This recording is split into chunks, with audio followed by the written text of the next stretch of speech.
अहिल्यानगर शहरातील ब्रिटिशकालीन पोलीस वसाहतीचे रूपांतर आता नव्या टोलेजंग इमारतीमध्ये होणार असून यासाठी 115 कोटींचा निधी प्राप्त झाला आहे। नगर शहरातील पोलीस मुख्यालयातील पोलीस अधिकारी आणि कर्मचाऱ्यांच्या शासकीय वसाहतीची गेल्या अनेक वर्षांपासून अत्यंत दयनीय अवस्था झाली होती। नवीन इमारत आणि पोलीस निवासस्थानाच्या नव्या बांधकामासाठी आमदार संग्राम जगताप यांनी मुख्यमंत्री आणि उपमुख्यमंत्र्यांकडे गेल्या 2 वर्षांपासून पाठपुरावा केला होता। या पाठपुराव्याला यश आले असून 320 फ्लॅट बांधण्यासाठी 115 कोटी रुपयांचा निधी शासनाने मंजूर केला आहे। या कामाच्या मंजुरीची वर्क ऑर्डर महाराष्ट्र राज्य पोलीस गृहनिर्माण आणि कल्याण महामंडळाने काढली आहे।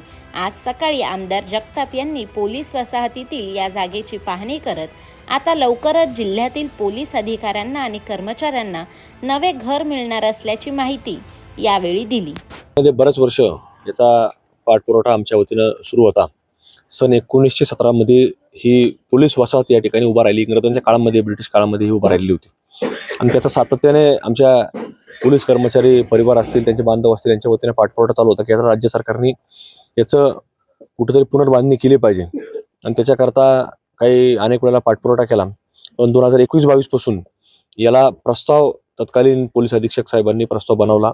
याची मान्यता नाशिकला गेली, नाशिकवरून डीजी ऑफिसला गेली। अशा वेगवेगळ्या मान्यता मिळत तो प्रस्ताव राज्य सरकारच्या दरबारी पोहोचला आणि त्याचा पाठपुरावा करण्याचं काम 2022 पासून आम्ही सातत्याने केलं आणि आज कुठेतरी त्याला मुहूर्त हा महायुती सरकारच्या माध्यमातून मिळालेला आहे। निश्चित महायुती सरकार हे सर्वसामान्यांचं सरकार आहे, जनतेचं सरकार आहे, महाराष्ट्राच्या हिताचं सरकार आहे आणि म्हणून कुठेतरी आज हे संपूर्ण काम आज आपल्याला मार्गी लावलेलं पाहायला मिळतंय। याच्यामध्ये आपण जर पाहिलं तर तालुका स्तरावरती असे पोलिसांचे घरकुल झालेले होते की जिथे पोलीस वसाहत तयार झालेले आहेत, पण शहर हे जिल्ह्याचं ठिकाण असताना देखील हा कुठेतरी अभाव आपल्याकडे पाहायला मिळत होता। तिथे दुर्दैवी प्रकार देखील काही 2019 मध्ये घडले, त्याच्या अगोदरही घडलेले आहेत। त्यामुळे पोलिसांना कुठेतरी हे सातत्याने राज्याचं संरक्षण करण्याचं काम हे पोलीस दल करत असतं, पण त्यांनाच कुठेतरी कुटुंबाला वाटायचं की आपली व्यवस्था होत नाही, शासन आपल्याकडे लक्ष देत नाही, असं देखील अनेक वेळा पोलिसांच्या कुटुंबामध्ये दबक्या आवाजामध्ये चर्चा यासारख्या देखील ऐकायला मिळायची आणि त्याचा पाठपुरावा करण्याचं काम हे आज आपल्याला झालेलं पाहायला मिळतंय।